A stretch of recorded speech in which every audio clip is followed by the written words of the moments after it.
Share my. Got it. Okay. Let's see. Can everybody see that okay? Perfect. Okay, fun fact, I'm really good at multitasking. I'm terrible at the chat. So if anybody drops anything in there, please somebody interrupt me because chances are I'll miss it. But I do want to preface by saying that I will have time at the end for everyone to ask questions, and we can piggyback, brainstorm, whatever off of any content that I talk through for the next. I'm going to shoot for 30 minutes, but knowing me, I'll either go super fast or super slow. So we'll see. So I'm Danae Huff. I am the founder of 26 Social. I am currently based in Nashville. I say currently because this is by way of Atlanta, Chicago, and most recently New York City. So I tend to bop around a little bit. So for now, Nashville. I've been in the social media space for 10 years now. Started my business almost 5 years ago. A lot of the people that are on this chat from my side are big contributors to that. So thank you all for being here. I started my agency with the intention of offering social media services to brands, businesses, creators. I realized so fast that if people didn't know how to do social media, the chances are they couldn't do a whole lot with their digital presence altogether. So we opened our floor up to full service marketing probably 2 months into the business opening. So that was a great segue. But I think that one of the things I really obviously want to hone in on today is TikTok. And I wish I had this, incredible story, this amazing journey about how I got the traction that I got on the platform, but it's actually kind of weird.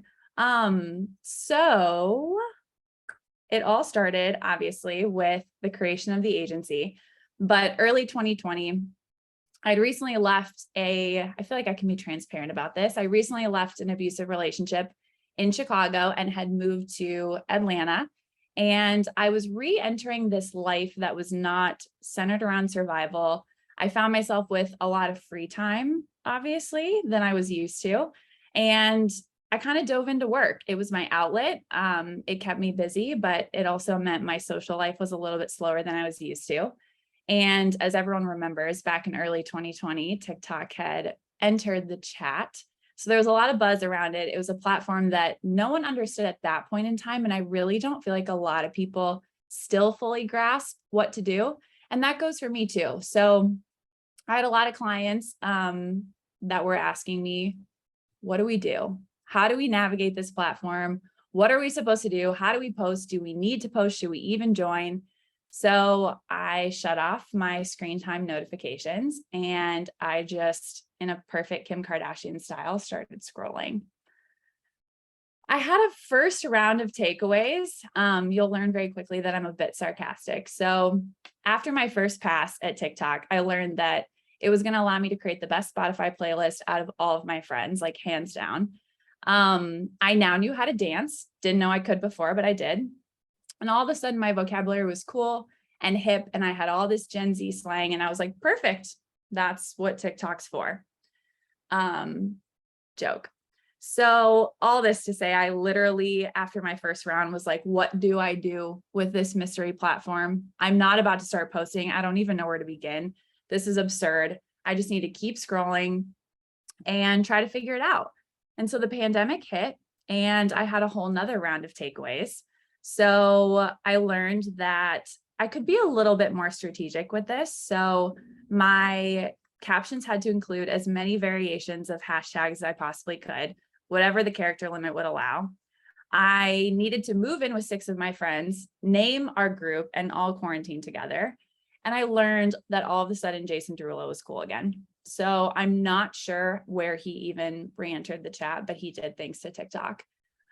Still not totally sold on that, but seemed like a valid observation at the time. So that is when I realized, okay, I literally am just going to have to keep scrolling on this app in order to figure it out. There's no other way to do it. There's no magic book. It's just sit down, focus, and see what you can learn from it. And then obviously we were a little further into the pandemic, and that's when shit really got weird. So no one had toilet paper. My parents had a Costco membership. So I went back to Indiana and I was like, I will spend this quote unquote 2-week quarantine with my mom and dad. And let me tell you, there is literally nothing glamorous about turning 29 in your parents' house while drinking vodka and eating off of a charcuterie board. So that honestly was when the magic happens. And that sounds a little bit dramatic, but I realized that I could take this drama in my parents' house that was happening in my life and capitalize on it. So I started posting literally exactly what was going on in my life in my parents' house. So the dark cabinets, the yellow walls became the center of my sarcasm. So this post on the far left is the first one that really got good traction for me. My sass had suddenly become a reason for people to laugh, a reason for people to stop scrolling and be like, oh my God, same, because we were all kind of in the same boat, obviously, if they were getting hit with my content. And it just became an outlet. It was comic relief. It was a total mindless escape from all of the chaos that was going around me and a lot of people that were seeing my content. And being single and being in my parents' house and quickly approaching my 30s was honestly the perfect storm. So I took some of these, little things that I was thinking in my brain, and I started posting about them. And that's when I discovered my actual TikTok takeaways, which were way more valid this time around. I learned that TikTok knew everything about me, everything about my followers, and it had an algorithm that was literally unmatched in comparison to the other platforms that are out there. I learned that not every video has to be successful, and that I needed to just stop trying so hard to put content out. And I needed to focus on the variations that worked for me. So I didn't need to keep telling a story that other people just really didn't want to hear. Now, with that being said, am I proud that my bad breakups and my depression became my story? No, not particularly. Do I love that all of my likes and comments became the source of my validation while I was at my parents' house? Also, no, we don't love that either, but we embraced it. And I learned that there was no harm in taking the content that I would have said at wine night with my girlfriends and putting it on the internet. As you can see from these god-awful screenshots, I have no shame. And that was an aha moment that helped me realize if I can get past this vision of myself that I want to share with people and that approach that I feel like they want to see, and thinking that every single piece of content has to be within this niche that made sense with my business, then I could start focusing on what actually was resonating with people. And that's when you're onto something. And I think that this goes for my content, but this also goes for a lot of other people's content as well. So if any of you are using the platform or are even now on Instagram, because most of these have carried over, you'll know that these are people that never thought their lives would change because of TikTok. And again, I'm not some fancy influencer. I do not have all these followers. I'm not important to anyone, but there was a point in time where all of these people would have said something very similar. So Corn Kid, if you haven't gotten onto this trend, definitely pay attention, but it's absurd. This kid's life's going to be changed forever. Nathan, the one in the middle, is the cranberry juice guy on the longboard. Not only did his life change, but Ocean Spray's business changed. It takes the most random videos to resonate with people, and they just literally rode the wave. Tinks is another one where she just became everyone's big sister because she would talk shit about people that were basically real housewives in all these different random cities. Absurd, but that's all it took. And people started listening to her and thinking, oh, wow, she literally is like my big sister. And that's what she's now become. She sat next to Diplo at the US Open. Like, it doesn't get any better than that. So all this to say, it's time to stop forcing your content and start embracing whatever it is you feel like you want to share in combination with what people are willing to receive. So there's some common misconceptions with TikTok that there's this fancy cadence, this thoughtful approach with every single piece of content that goes out. Everyone's like, what do I do? What do I share? I don't know. Don't overthink. It literally is a platform that I think kind of goes against what people know and embrace with other platforms, where it is truly about quantity over quality. This is a platform where we can maximize the impact with the frequency. So I have content that I'll post and I'll get 5 or 6 likes on it. And 2 hours later, I'm like, you know what? I have another idea. So let me post something else. Then 12 hours after that, that post is doing well. So I leave it, I let it ride the wave for a little bit. And then I post again the next day. You do not have to sit there and have this super planned aesthetic. You do not have to sit there and hide your posts when they don't get enough likes. That's such an outdated thought process that TikTok just really doesn't reward. So I also want everyone on here to remember that the more you post, the more you're learning from the platform, learning from the algorithm. You're getting feedback on what's working and what's not. I have videos I post where I'm like, yep, this is it. This is the one. This is the one that's going to go big. And I get humbled very quickly. So I think that that's just something to remember, is don't stop just because it didn't work the way you wanted it to.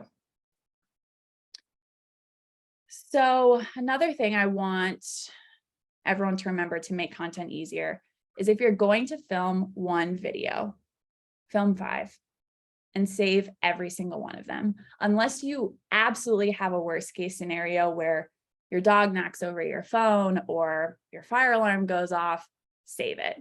Because for me, I know personally, I originally started, and I think a lot of people start in this mindset too, where unless I'm fully put together with a good hair day, have had a couple glasses of rosé, I'm not feeling confident enough to get in front of the camera.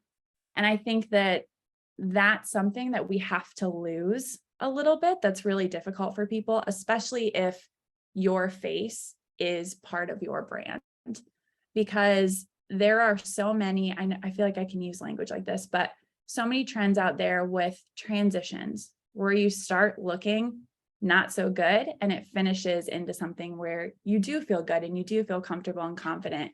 And I think that most of the time we're not motivated to film something when we look a certain type of way. So that has to go out the window, because I don't think Nathan was carrying that thing of cranberry juice and longboarding down the road and thought, this is the one, my face is going to be plastered all over the internet. That wasn't it. So the authenticity of your content becomes even more valuable and resonates with people more than you originally would expect. And I know that there's nothing more validating than likes, but it really is important to understand that even when you don't feel your best, there's an opportunity to create something. And eventually you're going to start to find this balance between entertaining and just promoting your business or promoting your brand. And I think that if you choose to be a little bit more put together in the promotion side of things, because it makes you feel better and it's easier to do your content that way, that's fine. But there still is value in the entertainment side and making it feel more authentic. Sometimes the best videos perform when you aren't paying attention. So another way that's important to make your content creation easier, managing your collections. And this is something that was released probably 4 months ago, where TikTok began to allow you to organize the videos that you were saving. So it's very similar to Instagram. I honestly don't know why it took TikTok so long, because I mean, I had thousands of videos and I'm sitting there scrolling, trying to find which one I wanted to use as inspiration or which sound I wanted to use. It was a chaotic mess. So I would suggest absolutely from this point forward, do not save something without categorizing it into a folder.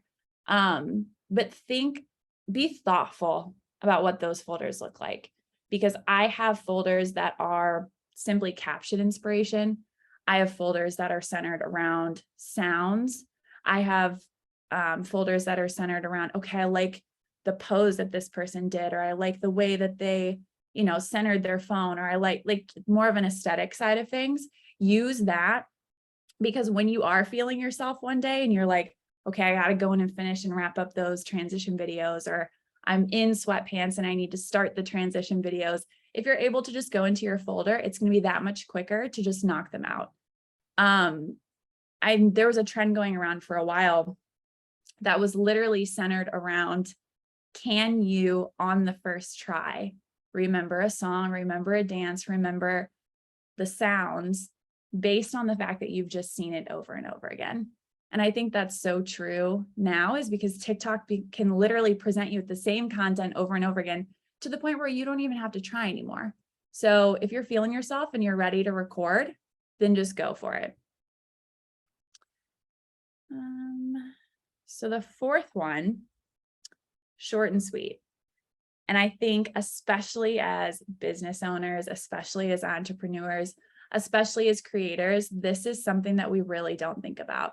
We want to overload people with information because we're excited and we're passionate about something, but we have to remember that not everyone that's listening to us is.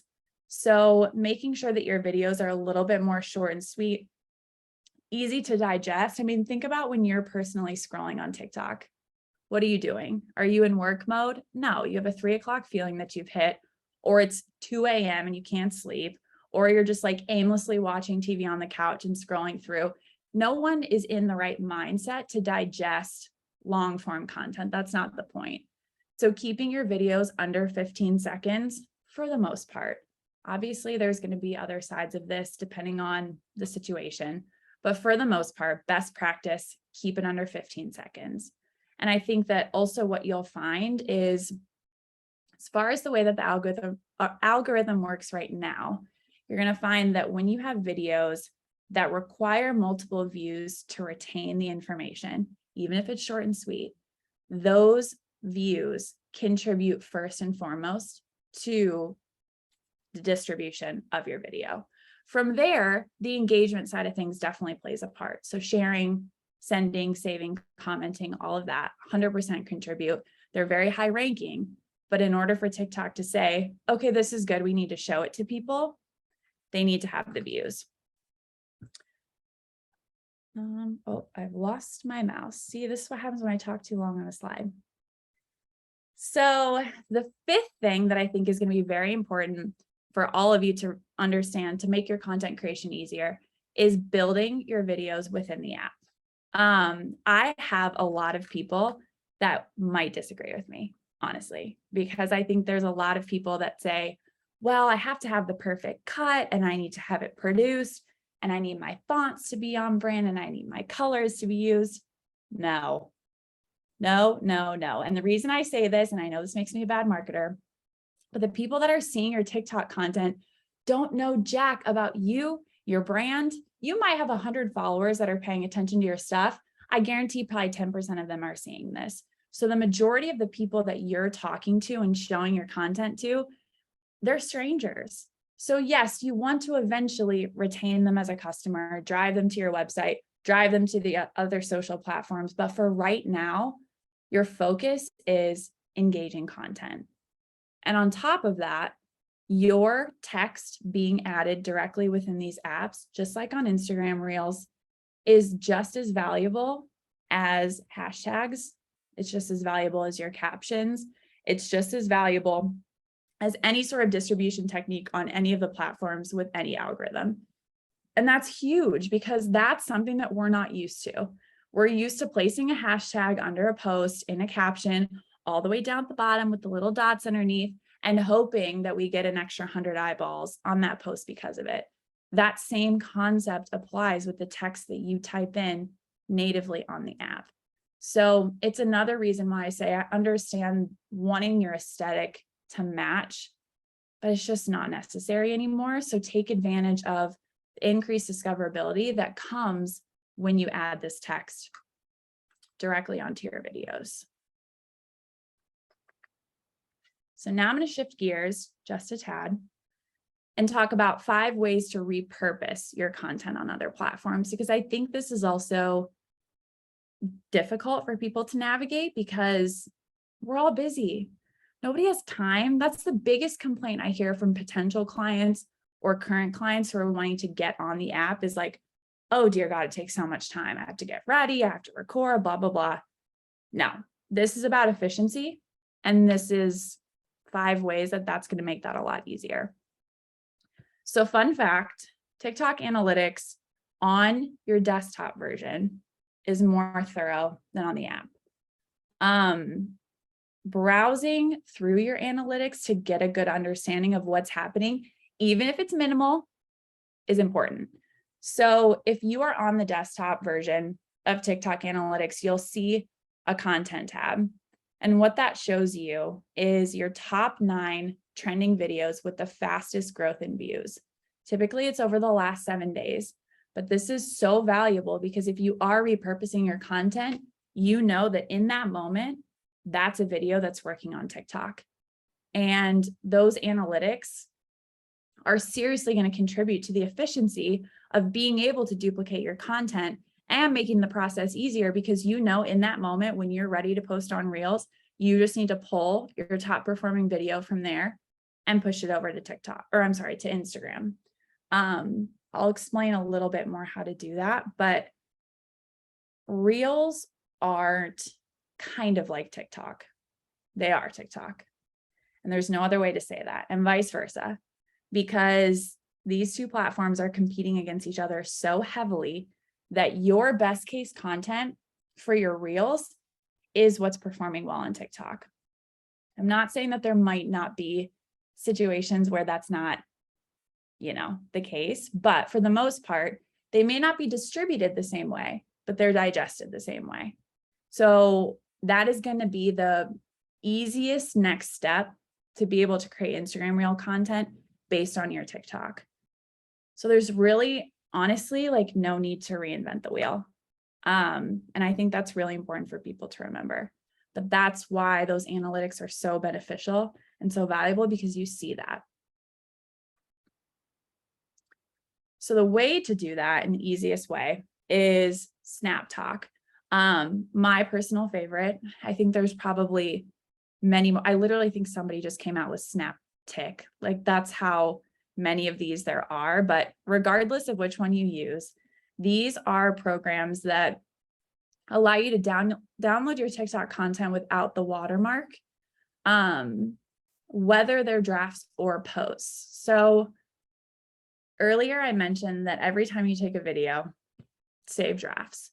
And the reason for this is because in a situation like this, let's say you get on your analytics, you see that your content's performing really well, you're ready to post on Instagram Reels, but you have so much text on it from TikTok, you can't then take it over to Reels and replace the text on top of it.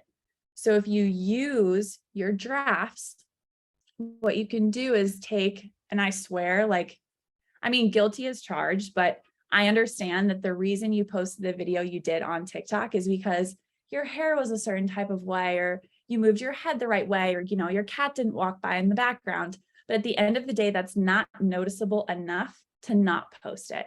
So if you take the post that's performing really well on TikTok that has all the text on it, you take your draft that's very similar with the same sound, post your draft as private.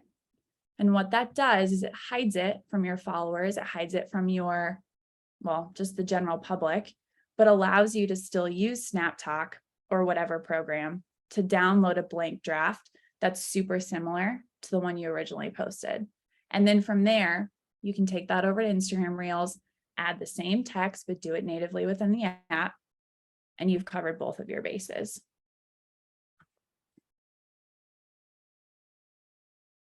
So another route to go to repurpose the content is the sounds. And I know that this is so annoying, especially when there's original sounds and you're like, okay, I found this random remix of this song and it fits perfectly with my video and I want to post it on TikTok, or I want to post it on Instagram, or vice versa, and I can't find it.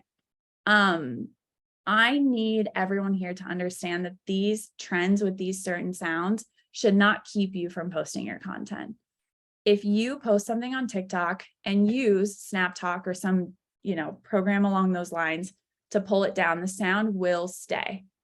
When you then upload it to Instagram, it's going to look as if it's an original sound. Unless you're posting Harry Styles exactly the way the song is, the chances of your sound getting removed on Instagram or vice versa on TikTok, at least in the beginning, is very slim. So I don't want you to let that keep you from posting.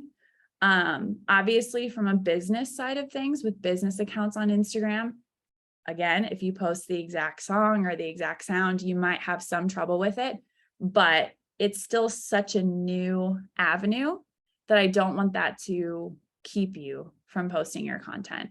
So there's going to be, I think, a lot in the future. I think there's going to be a lot more cracking down on this.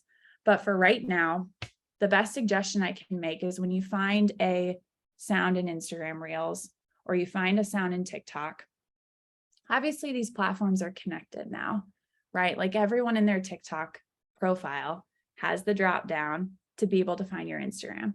So go from TikTok to that creator's Instagram. I guarantee they have a reel, if not many, with the exact same sound.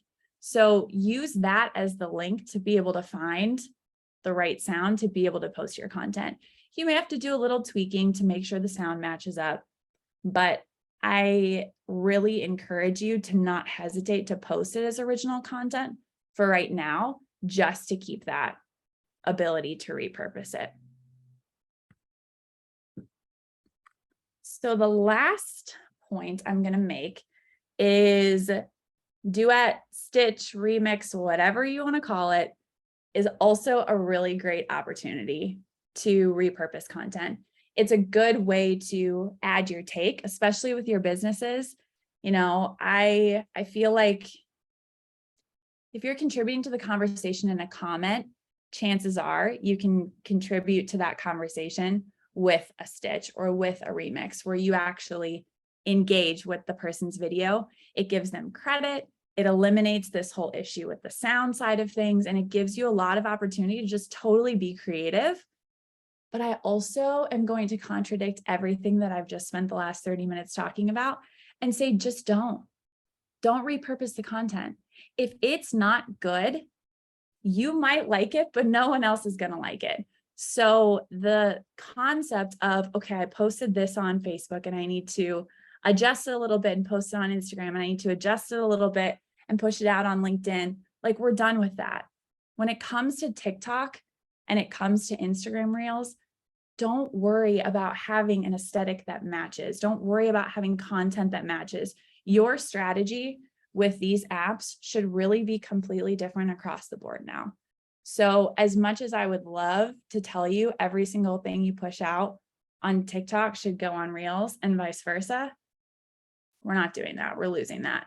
And yes, it requires a little bit of extra time because you might have to think outside the box, but it is okay to not push everything everywhere. And with that being said, I'm done chatting, unless people have questions, which I hope you do at this point. Our mantra at 26 Social is let's get social. So I feel like it's the perfect opportunity to open up the floor to you guys, let you talk, ask questions, brainstorm, whatever you need. I'm a resource. And again, I don't have the most incredible following. I don't have the best content. I have posts that have 22 likes and I have posts that have 22,000. It doesn't matter, but I at least have enough insight after studying this platform for as long as I have to where hopefully, in addition to everything I've just shared, I can provide more value. Thank you. So here's kind of how I want to structure this, just because there's a bunch of people. If you guys look at the bottom of your screen, you'll see a reactions tab. If you click on it, there's a raise hand icon. So if you have a question, raise your hand and we can get started. I know Kelsey had a question, so do you want to go first? Sure. And introduce yourself because you came late. Oh yeah. Hi, I'm late. I'm Kelsey. I'm a business coach and podcast host and speaker. I'm not on the Tock. I'm not even a consumer on the Tock. But my question for you was, when you're creating content, do you prioritize and strategize TikTok first and then repurpose over to Instagram, or Instagram first and then repurpose to TikTok? Oh, that's such a great question. Both. I'm going to say both Yeah. because I think that this sounds very stereotypical. And I feel like a lot of people say this, and maybe it'll change. But for right now, I think the biggest thing is that all these trends are hitting TikTok first, and then give it a month, and all of a sudden they pop up on Reels. And I think that that's a really good thing to recognize, because right now I'm doing both. I will be browsing on TikTok. I'll see things I want to come back to, or I'll see something in that moment that I'm like, you know what, I can make this make sense, and I'll do it. If it does well, then I'll share it on Instagram.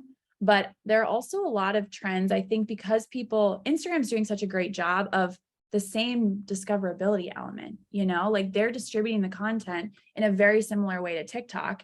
And I think that makes such a difference, and also should be the reason why you should go vice versa, because you'll see that there are going to be certain trends on Reels. I don't think they're going to take a month to get over to TikTok. Like, I think it's a little bit faster when you go that direction.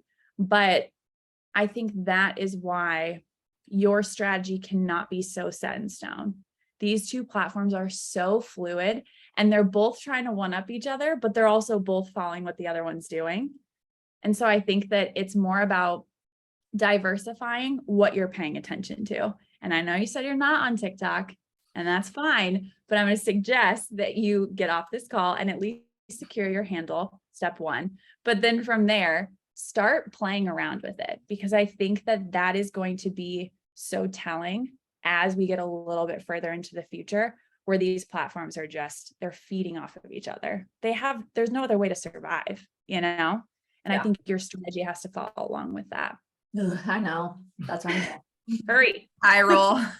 Yeah. And I'm like that old 30-year-old, like that meme was me. I'm like, that's me. I'm like an elder who's like, I don't want to do it, but I see the value in it. So Let me Thank you. tell you this when you say that, Deb just released a podcast episode, Starting a Business After 50. And this girl is crushing the social media game on every single platform, including Snapchat. So don't call yourself old, because you're 20 years behind Deb, and she is like crushing it. So it just takes a little bit of time to learn. yeah, fair. Thanks. And it's a good podcast episode. If you didn't hear it yet, it's on Lady B Co. You should listen to it. Deb, drop the handle. This is your chance. Nancy, go ahead. What's your question?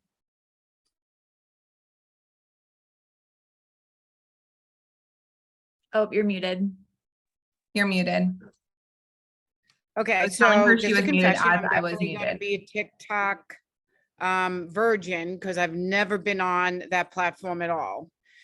So I've been on social media, though, using social media to build another business, and it worked well for me, but that was mostly using Instagram and Facebook.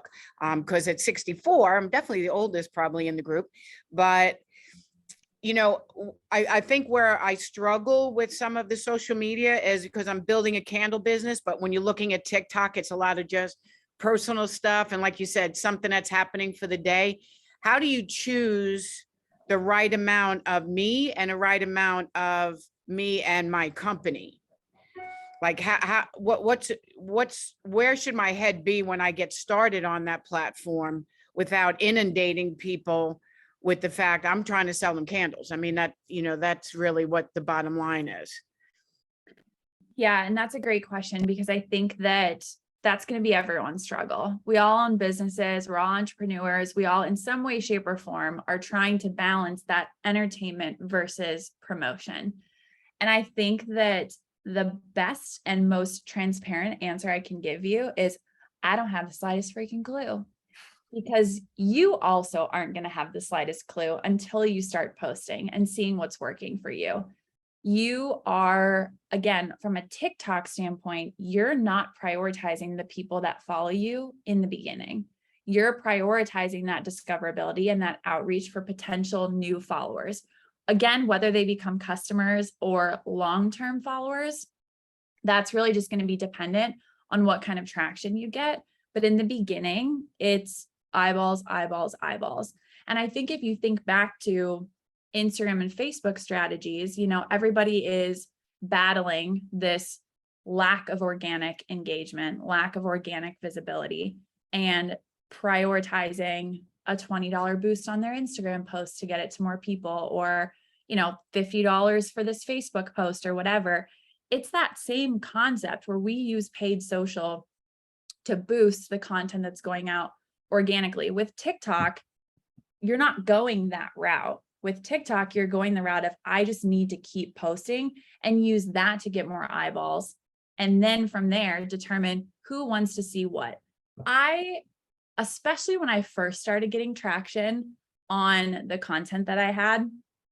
And again, I hate this because I'm a business owner and I'm like, oh, I'm 30 and single. And like, people love that. Like, they thought it was hilarious. But at the end of the day, I use that traction that I got as an opportunity to plug my business. So after that, it was all of a sudden like, okay, well, maybe if I shift gears and say like, yeah, 30 and single, but guess what? I have a successful business. Maybe I'll just keep riding the wave of the videos that were trending and were doing well. Nope. I think I had 30 likes on that post and I was like, well, I better just stay in my lane. So I think that what you're going to find is you'll get, especially if you include, your Instagram handles and your website and all of that within your TikTok page, you'll find people bopping over on their own, but don't force it down their throats. Focus on, okay, what's working, and literally use only that to determine your next steps. I want to add on to that. Although I'm not a TikTok professional, but I do know a thing or two about business. And I had this same question for myself because I created a TikTok account for Like-Minded Collective. And I was like, what am I going to post? What am I going to post? What am I going to post? Like repurposing Instagram content. And I was like, I'm going to shift gears and I'm going to make it my personal brand. And that's kind of my suggestion for you, Nancy, is this is the beginning of your story, right? You are retired, you are starting this business, and take people along on your journey. Show them like, hey, this is who I am, do an introductory post, and then show them how you make candles. And then she's an incredible runner. This woman runs literally marathons, half marathons. Take them on that journey. Build your TikTok as like, you don't know who you're going to connect with, right? So it's trial and error. Somebody that connects with you from the running aspect is like, oh, my daughter is getting married next weekend. Like, I need candles in a pinch, like Nancy makes candles. So I think TikTok, what Danae said earlier, is quantity over quality. So post everything. You're so good at videos, like going live, posting, talking about what you do, talking about yourself. Utilize that to just post like 5 videos a day. There's no limit. So in my opinion, name it Nancy Claudio, put your Instagram handle for Goldwick Candles, put the website for Goldwick Candles, and just post about yourself. I think that's going to be the best traction, and then take it from there. Okay, thank you. Jennifer? Hi. So also thanks for sharing your story about being in an abusive relationship, because I was in a narcissistic relationship. And so I think it really does add like the personal touch to, just building resonance. So I love that. So as another marketing agency founder and owner, I'm curious about how your clients come to you, like what their initial goals are for working like with you for TikTok, and what actually happens when they start to actually see how TikTok is going to be used for their brand and how their goals shift. Yeah. Thank you for saying that, by the way. Lots of love, good vibes. It's very interesting because I think that very rarely do I have someone come to me and say, I need help with TikTok. They just say, I need help with everything. And also, by the way, should we join TikTok? So it's been a shift, I would say, in terms of with our current clients, how they want to expand their scope. It's also an element, as I'm sure you know, that is super time consuming and does require, a lot higher of a lift. I have not personally found any clients who want to pay for the full content creation and full lift of managing a TikTok account, which is interesting. So at this point, I would say the best way to describe it is that we're kind of being scrappy. When they provide us content that we're utilizing for Instagram Reels, we're, mimicking the same concepts on TikTok versus using TikTok to drive their business and drive their strategy. It becomes more of a supplemental platform than anything. But I think that at this point, especially with how valuable creators are on these platforms, that's where there's more of an opportunity. And we personally, on our side, outsource any of our influencer content to another agency that we partner with. And that's where there's more value from a brand standpoint. So when you get into, especially like, for example, I'll use a retail client, for example, we saw so much traction with their Instagram Reels, and it was very focused on the local demographic and people wanting to discover the brand and then enter through the doors in person. And TikTok, we don't see that same level of community. It's a lot more, let's get it out to the masses. So for e-com brands, I think it's super valuable and there's a lot of opportunity there, but it's just, I think it's still too new to be able to confidently say, okay, if you have a client or you have a brand, put them on TikTok and expect to see that ROI. And until you get to that point where you are seeing traction coming in, again, for like the sake of an example, on a retail side of things, until you're seeing that and proving it, I find that most clients are not ready to dive full headfirst into that. But the value has become, at least from our standpoint, the value has become, let's utilize influencers that are already on the platform to help supplement the brand. So we still will make sure that, like I said earlier, handles are secured. Make sure you do that, every single one of you, if you haven't already, even if you're not using it. But having that, so obviously if an influencer or creator posts something, there's somewhere to drive them back to get some of that visibility. But at this point in time, and again, maybe it's just the clients that we have and the people that we're working with, but I find that rarely are they willing to invest, which is why I think I approached the presentation the way that I did, because I know from a personal standpoint, there's a lot more value in it from this side versus the big brands, the big players. Yeah, so I mean, everybody that I taught, they're not ready to make the investment because it costs a lot, Yeah. time and money. So Mhm. that's really insightful. Thank you. Yeah. I do have a question for Danae really fast, just a business one. Do you do coaching too? Yep.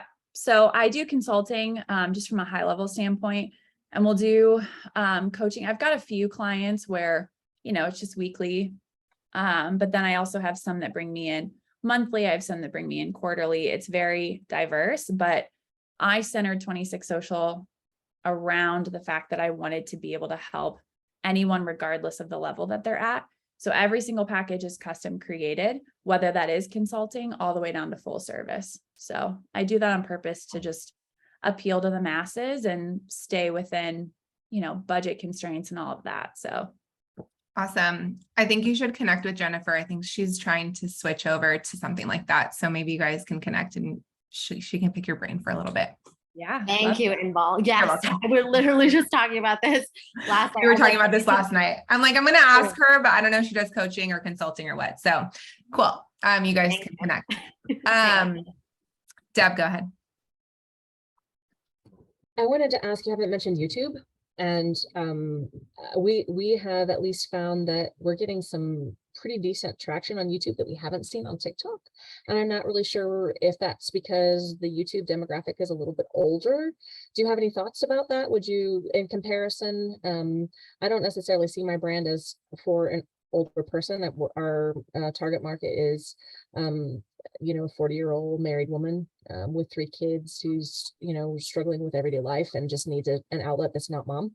So that's kind of where we're going, but I'm interested in your thoughts, TikTok, YouTube, if you've got any.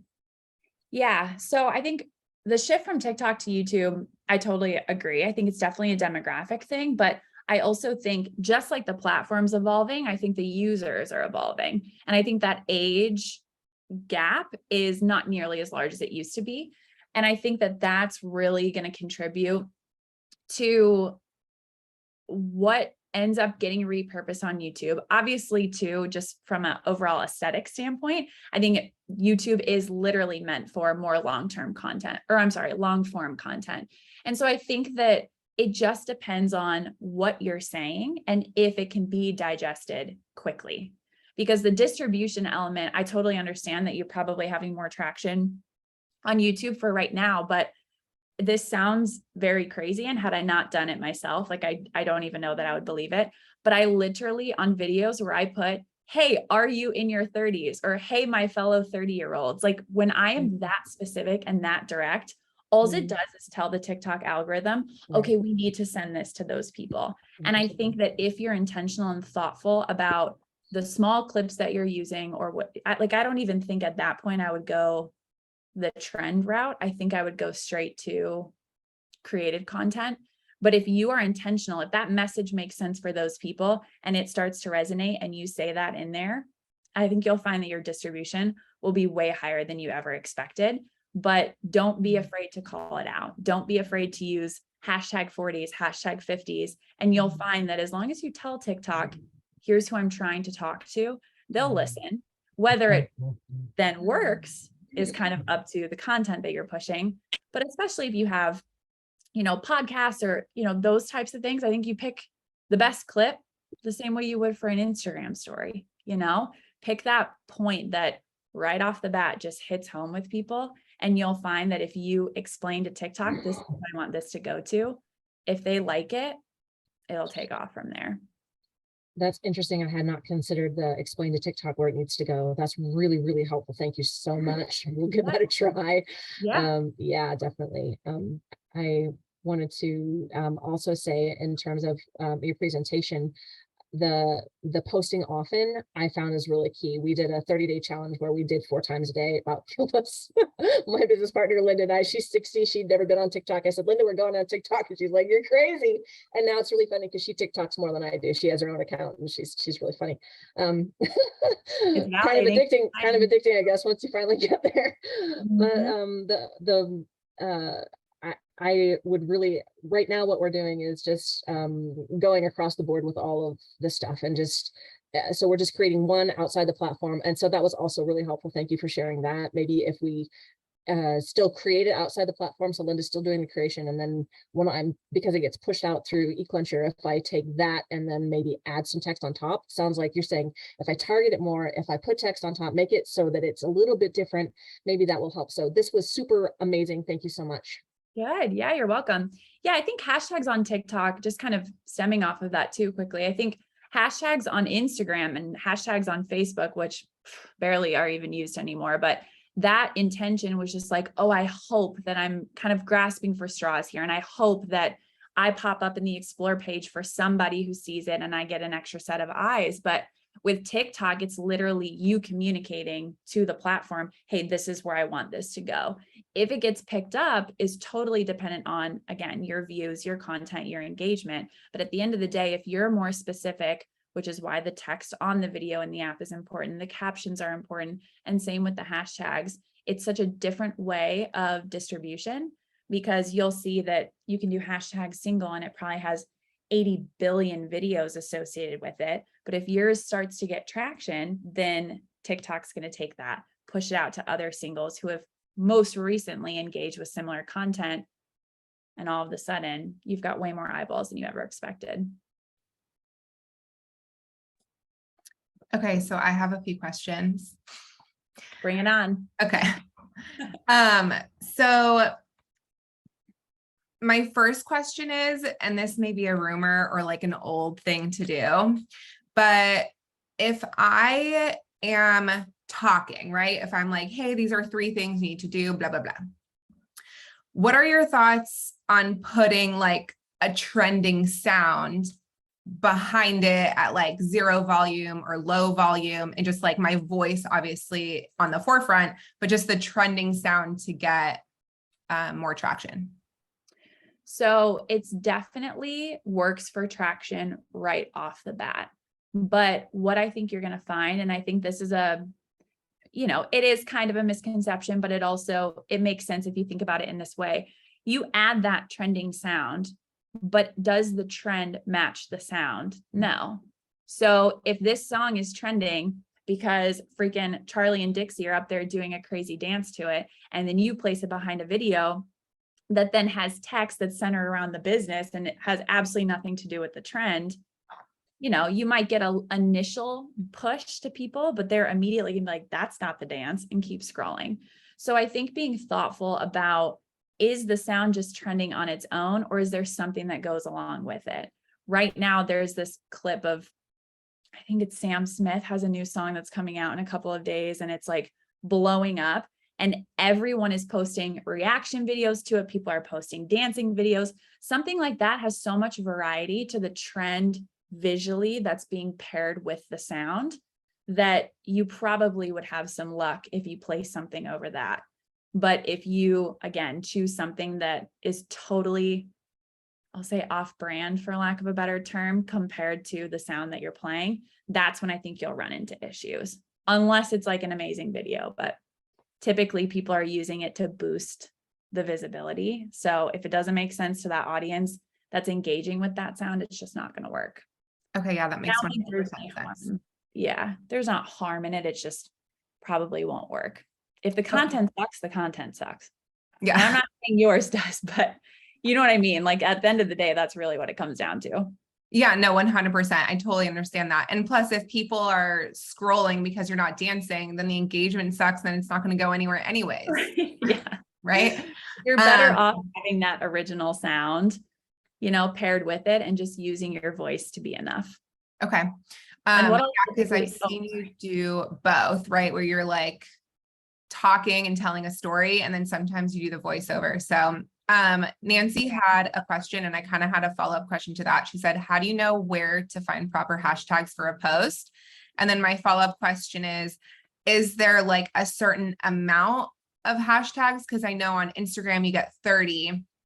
And I've heard on TikTok, it's best to use like 3 to 5 really good ones. Correct. 3 to 5 really good ones. And again, shift your mindset with hashtags on TikTok and think about, who do you want to talk to? Who's that audience? And don't focus so much on the number of views, the number of videos associated with that hashtag. It's very much at the end of the day, essentially, it's no different than if you were to say, again, for the sake of an example on my side, hashtag 30 versus saying something about being 30 on the text of my video. It's all going to pop up the same. The algorithm's picking it all up in the same way, but 3 to 5, yes. And be very concentrated and very thoughtful.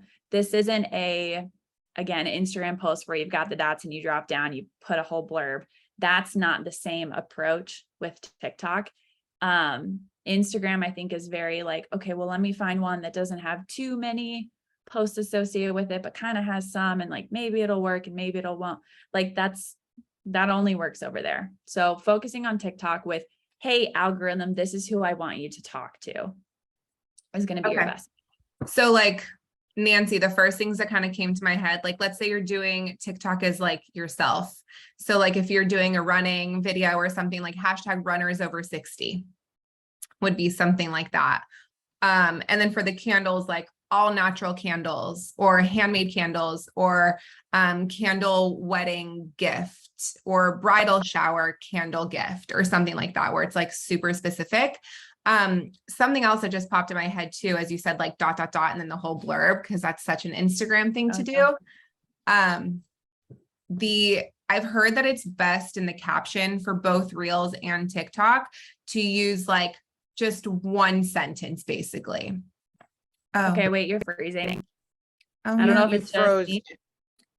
Can you hear froze me? in, Bob, so I didn't hear everything after candle gift. I did not hear. Can you hear me? Yeah. Can you hear me? Now we can. Yeah. Okay. Yeah, no, it said my internet is unstable, which is fantastic.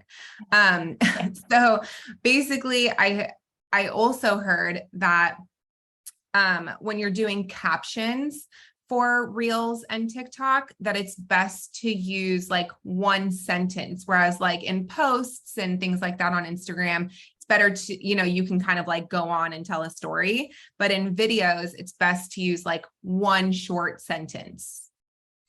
Have you heard of that? So yes and no. I honestly can't even tell you when the flip happened, but originally the character limit for captions was super low on TikTok. That's when that was a lot more prominent. It was like, get the majority of the text or the important information within the video and then keep the caption short and sweet. I personally, with trial and error, have found that even as a consumer, if I'm reading through the captions and I see that it's long form, if the video is engaging enough and really does capture my attention and is very intentional behind whatever it is, then I do find myself reading it. But I think that you're less likely to read long captions on TikTok. I would still go the very like typical route, even that you use on Instagram and Facebook, of like the hook and the phrase, because honestly, if your caption is really that supplemental to whatever your video is on TikTok, then sure, make sure it's there and visible. But realistically, like, I mean, think about it, guys, when we're in our sweatpants with a glass of rosé and we have Real Housewives on in the background, like how much are we really reading the captions? Probably not. So I think that just being conscious of that. But when it comes to your business content, sure, you may have more to say. But if you have that much more to say, is it really something that's good for TikTok? Or is it something that's better for Instagram Reels, Instagram Stories, a post, a full YouTube video? Like if there really is that much thought, I would think more about how can I take that concept and break it into 7 posts and save myself the headache for the next week of what the hell am I going to put on TikTok, and do it that way versus trying to overwhelm people with the content that you're trying to get out.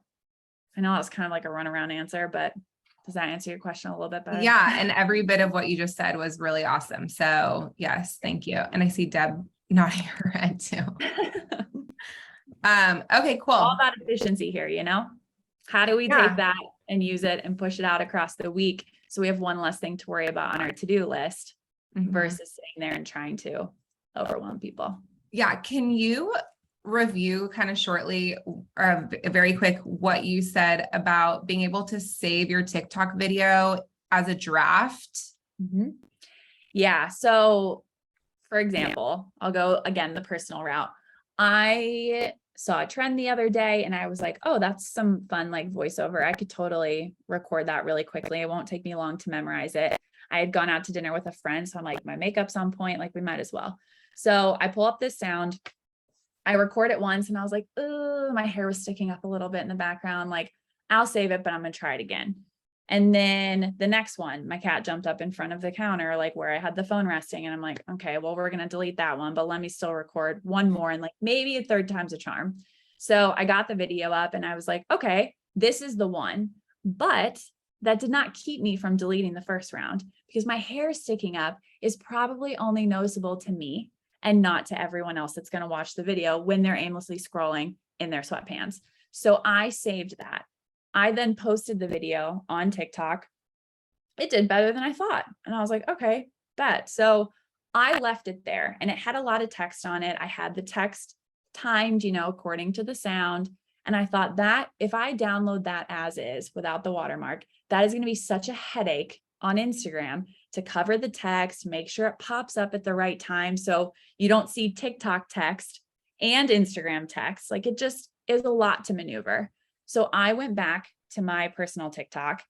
I found that draft where my hair was sticking up and I posted it, no caption, no text on it, but I posted it privately. So basically you toggle and say only me and then push it out. So then it appears to no one. And then I went to my Snap Talk, and the way that works is you copy the link of the TikTok that you've posted, paste it into the app, and then it pulls it down onto your phone. So what I did is after that video had posted to only me, I quickly turned it public, copied the link, went over to Snap Talk and pulled it down, went back to my TikTok, turned it back to private. So it's still there. It's still living on my TikTok. It's just private. It's empty. There's nothing to it. But at least I then had that video with the sound. Even though my hair was sticking up, it was empty. And so that made it so much easier for me to then take it onto Reels and place my text. I didn't have to worry about the timing. I didn't have to worry about covering stuff up.